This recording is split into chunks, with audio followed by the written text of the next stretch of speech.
Pemirsa, terima kasih Anda masih menyaksikan Gapai Kemuliaan Ramadan. Kita akan lanjutkan pembahasan kita Pak Kiai. Kita memasuki ke tema kedua, menghidupkan hati dengan teladan ulama. Pak Kiai, kalau kita bicara soal teladan ulama, kita kan sering sekali mendengar nasihat dalam ajaran kita bahwa dekatlah dengan ulama supaya memberikan dampak yang luar biasa, hati bisa menjadi lembut, kita juga bisa kecipratan kesolehannya. Nah, kira-kira sebenarnya mendefinisikan dekat dengan ulama dan seperti apa kedekatan itu seperti apa Pak Kiai? Silahkan. Iya, ini menarik dan ini bagian dari long time education, yes, ya, panjang berdekatan dari sisi keilmuan. Allah Subhanahu wa taala mengatakan, ya fas'alu ahla zikri in kuntum la ta'lamun. Tanyakanlah ahlu zikir, orang yang pandai, yang cerdas, ya, yang punya kapasitas keilmuan intelektual dan spiritual, in kuntum la ta'lamun, bila kalian tidak mengetahuinya, belum mengetahuinya. Itu ayat yang pertama yang menggambarkan bahwa kita tidak boleh jauh dari ulama.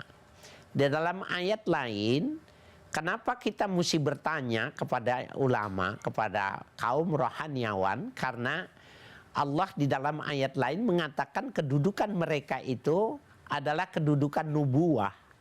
Ya, jadi orang yang mewarisi kenabian. Ya. Ya, yarfa'il ladzina amanu minkum wal ladzina utul ilma darajat. Ya, Allah akan mengangkat derajat orang-orang yang beriman. Semua orang beriman tanpa level, tanpa kelas, semuanya akan diangkat derajatnya dibandingkan dengan orang yang tidak beriman. Walladzina utul ilma, orang-orang yang berilmu, ini rohaniawan, agamawan, orang cendekiawan muslim, dia lebih tinggi lagi, derajatnya lebih tinggi lagi, darajat, yang beberapa level tingkatan. Kata darajat itu berapa angkanya? La ya'lamuha illallah. Tidak ada yang mengetahui. Jadi betapa keilmuan menunjukkan status dari si orang itu tadi, makom, level itu ditunjukkan dengan ilmu. Oleh karena itu kapasitas keilmuan, ya, kapabilitasnya seseorang dalam beragama itu harus kita dekati. Tanya, dekatnya sudah memberikan derajat, kita akan dinaikkan dengan ilmu pengetahuan, dan justru kita akan mendapatkan jawaban pada hal-hal yang kita masih samar atau belum jelas. Jadi ayatnya jelas sekali tentang kita nggak boleh jauh dari mereka. Ada ungkapan di kalangan ulama, 2 kali tidak mengaji, bolos tidak ngaji gitu, maka hati itu akan layu. 3 kali tidak mengaji, hati itu bisa mati. Jadi kalau kita punya teman ngaji 3 kali berturut-turut tidak datang, maka di kalangan ulama kamu datang ke rumahnya, ya, kamu bawakan hadiah-hadiah dan kamu ucapkan innalillahi wa inna ilaihi rajiun. Karena hatinya sudah mati kalau 3 kali tidak hadir itu. Hadiah ini, ya, sebagai bahasa penghormatan di samping keindahan budi supaya dia tidak marah dengan ucapan kalimat innalillahi. Saya dulu pernah tidak ngaji 3 kali waktu masih muda. Allah yarham Kiai Haji Muhammad Soleh Zawawi datang ke rumah saya, bawa hadiah-hadiah yang tidak cukup 2 tangan, tapi ada yang lainnya membawakan. Ucapkan salam, saya cium tangan karena senior di tempat pengajian. Kalimat yang pertama dia ucapkan setelah dia mengucapkan salam adalah innalillahi wa inna ilaihi rajiun. Saya dengar itu, saya nggak marah. Kenapa? Memang saya 3 kali tidak ngaji. Ya Allah, ya, sabar, ini masih malas-malas. Beliau singkat kata pulang. Saya coba itu buah tangannya itu.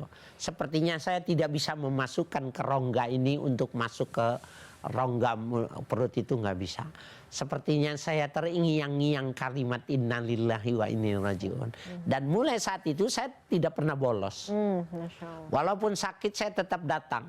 Walaupun hari itu nggak dalam sehingga saya kurang ngerti, nggak penting. Pokoknya saya nggak boleh bolos. Yang penting hadir. Iya. Masya Allah. Itu bagian dari berkhidmat juga menjaga kedekatan dengan para ulama berarti. Iya begitu. Nah Pak Kiai, berarti itu tadi ya, mendefinisikan kedekatan salah satunya adalah hadir di majelis ilmu. Iya. Selain itu apa Pak Kiai yang kita bisa lakukan? Misalnya, ya Allah qadarullah saya tuh mungkin tinggalnya di lokasi yang majelis ilmunya itu juga jarang Pak Kiai. Atau mungkin bahkan nggak ada. Di tempat mungkin Islam minoritas. Nah apa yang kita bisa tetap lakukan untuk bisa tetap dekat dengan ulama Pak Kiai? Nah, ada sebuah anjuran yang sangat luar biasa yang kita sering menggunakan dalam kajian kita adalah muhaddis besar Al-Imam Nawawi, Abu Zakaria Yahya bin Syaraf An-Nawawi.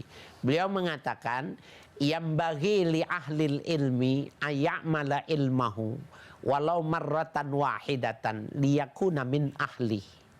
Siogianya bagi seorang yang cendekia, orang yang pintar, hendaknya dia mengamalkan ilmu yang baru dia mempelajarinya. Liyakuna min ahlihi, agar dia terhitung dari ahli pelajaran yang dipelajarinya itu. Apa yang sedang dipelajarinya? Sodakoh. Maka dia mulai mempelajarinya, melaksanakannya itu, dia amalkan agar dia terhitung ahlus sodakoh. Ketika dia belajar tentang tabassum, tabassum itu memberikan senyuman ketika kita tidak bisa memberikan materi gitu. Maka dia sudah mulai membiasakan ya bagaimana bersenyum kepada orang. Nanti dia disebut dalam liyakuna min ahli, agar semua disebut dengan ahlu tabassum, orang yang senang senyum. Karena Nabi tidak tertawa, tapi dia tabassam, cuma tersenyum. Begitu juga ahlu sodako, ahlul qiyam, ahlu saum. Kita bisa atau tidak dimasukkan kelompok itu, kita melakukan atau tidak. Oke. Oleh karena itu, kriteria orang alim itu bukan orang yang berilmu. Bukan, tapi ayak mala ya, ayak malal ilma wa yu'allimahu wa amala bih. Itu orang alim. Orang yang berilmu, orang yang mengajarkan ilmunya dan dia mengamalkannya. Baru disebut alim. Mengajarkan dan mengamalkan. Mengamalkannya. Harus ditulis Pak Kiai. Iya. Oke. Berarti kedekatan tadi kalau boleh saya rangkum Pak Kiai, ada yang pertama menghadiri kajian. Ya. Itu penting. Betul. Kalau ada kesempatan jangan mikir-mikir berarti Pak Kiai. Iya kan, duduk pagi habis subuh kan. Mau alasan apa pemirsa ya kan? Habis sahur ya kan Pak Kiai, setelah subuh langsung melihat gapai kemuliaan. Kemudian meneladani akhlaknya. Ya Pak Kiai ya. Membaca karya-karyanya juga berarti bagian dari menjaga kedekatan dengan ulama Pak Kiai. Iya betul. Jadi tidak sanggup orang menghitung karya ulama setelah Nabi ya, dari mulai salafus saleh ya sampai sekarang. Kalau dihitung itu tidak ada kalkulator yang digitnya memadai untuk menghitung banyaknya karya-karya ulama. Karena memang begitu sangat luasnya. Dan sekarang ini oleh teknologi sudah dipermudah. Ada yang namanya maktabah syamilah, ya, ada maktabah-maktabah lain yang menghimpun hadis, tafsir, fikih, usul fikih, disiplin-disiplin ilmu itu sudah ada maktabahnya. Maka kita menggunakan smartphone, ya, kecerdasan itu kita bisa. Ya, jadi bukan cuma terjemahan Al-Quran, hadis yang sekian banyak, tafsir yang sekian banyak. Bukan cuma itu, PDF-nya juga sudah ada. Sudah ada ya. Sudah mudah. Nggak ada alasan kita nggak ngerti sebenarnya. Yang ada malas sebenarnya Pak Kiai. Pak Kiai, satu sebelum kita jeda Pak Kiai, sebenarnya dampak yang paling bisa kita rasakan ketika kita seperti tadi Pak Kiai sampaikan, kita dekat dengan ulama, membaca karya ulama, meneladani ulama, apa yang dampak langsungnya bisa ketika kita rasakan? Tabiat itu mencuri. Oh iya. Ya, tabiat itu mencuri. Jadi kalau kita ingin memberikan sebuah keteladanan, maka dekati orang yang kita anggap teladan, maka lama-kelamaan tabiat kita tercuri dengan tabiatnya orang yang kita muliakan itu.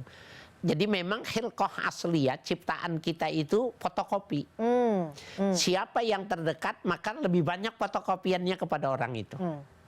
Nah, jadi betapa pentingnya kita ya dekat kepada ulama, memberikan penghormatan kepada ulama.